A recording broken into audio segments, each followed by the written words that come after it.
Lost in despair, Maria cries out in an empty chapel, feeling abandoned by God as her son fights for his life. But a simple act of kindness from a humble janitor shifts everything. Discover how a small gesture can become a profound prayer and reveal that sometimes faith isn't a grand miracle, but a quiet whisper of hope, and learn how to embrace simple earthly acts.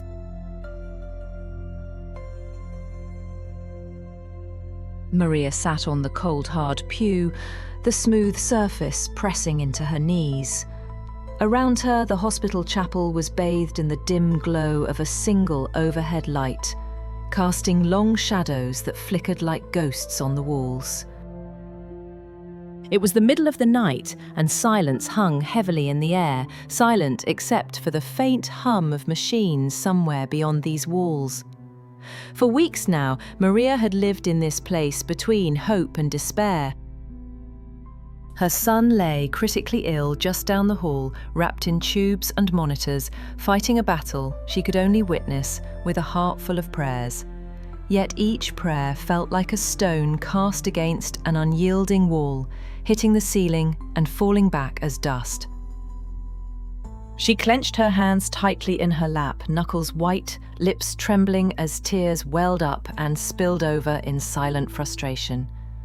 "Where are you?" she whispered into the unbroken stillness. Her voice cracked like dry wood, raw with anguish. "Why won't you answer me?" The empty chapel seemed to respond only with a mocking quiet, a vast nothingness that swallowed the sound of her plea and left her feeling utterly abandoned. The faith she once held so tightly now felt like fragile threads unraveling into the air, leaving behind a terrifying void of loneliness. Maria had always believed that if God existed, his presence would be unmistakable, powerful, personal, undeniable.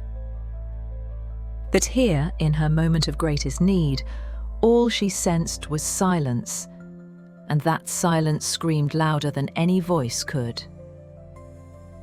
Just as her despair pressed down over her like a physical weight, the chapel door eased open with a faint creak. Maria stirred, wiping the streaks of tears from her cheeks. An elderly janitor entered quietly, pushing a rusty cart holding a mop and a bucket of soapy water. He paused for a moment and nodded gently toward Maria, his eyes kind but tired.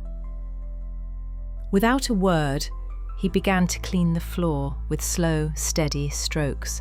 The sound of the mop swishing across the tile was soft but rhythmic, breaking the heavy stillness in a way that was strangely comforting. After a few minutes, the janitor broke into a low, wordless hum, a simple melody that filled the empty chapel like the quiet pulse of life itself.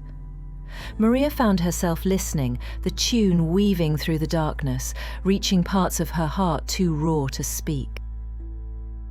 The janitor stopped his work and reached into his cart, pulling out a small bottle of water. "It helps to stay hydrated," he said, with a small, weary smile, his voice gentle yet unassuming. Maria took the bottle, surprised by the unexpected kindness. She drank slowly, the cool water sliding down her throat, grounding her in the present moment. She looked up at the janitor, who returned her gaze with steady warmth. No booming voice from the heavens, no miraculous wave of peace. Just a simple act, a small gesture of care from the stranger beside her. In that fleeting moment, something inside Maria began to shift. The overwhelming anxiety that had wrapped itself around her heart loosened its grip. Maybe God's presence wasn't always in grand signs or powerful interventions. Maybe God was here, in the quiet compassion offered by another human being, in the soft hum that wove through the darkness, in the kindness that required nothing in return. Maria breathed deeply and felt the weight of solitude lighten, just enough to carry hope once more. The chapel was no longer a place of abandonment. It was a sanctuary where she recognized that she was not truly alone. Faith, she realized, sometimes comes not from the heavens above, but from the gentle, earthly hands that reach out beside us when we need it most. And in that humble truth, Maria found the comfort to face another day. Maria walked down the hospital hallway, her steps measured and deliberate. The sterile environment seemed less daunting now, the hum of the machines less menacing. As she approached her son's room, she paused, taking a deep breath. The fear was still there, but it was tempered with a newfound courage. She pushed open the door and entered the room where her son lay still and pale in his bed. But this time, she didn't see just illness. She saw the strength in his fragile frame, the resilience in his sleeping face, the enduring love that bound them together. Maria sat by his side, holding his hand, and began to pray, not with desperate pleas, but with quiet gratitude. She thanked God for the small kindnesses that had sustained her, for the unexpected comfort she had found in the chapel, for the strength to face another day.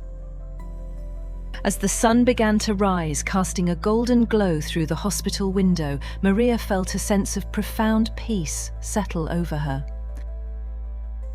The janitor is an elderly man appearing to be in his late 60s or early 70s, with a kind and gentle demeanour etched into his face. His eyes are warm and carry a sense of quiet wisdom.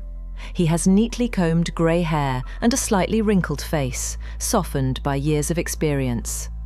He wears a faded blue janitor's uniform, slightly worn but clean and comfortable practical shoes. He is standing in the hallway, looking towards Maria with a gentle smile. He came in after his duties and saw that Maria was healed. The janitor's heart was full, and he gave thanks to the God he knew. Maria will always be grateful, so will her son. They were grateful for the janitor's prayer that saved their world.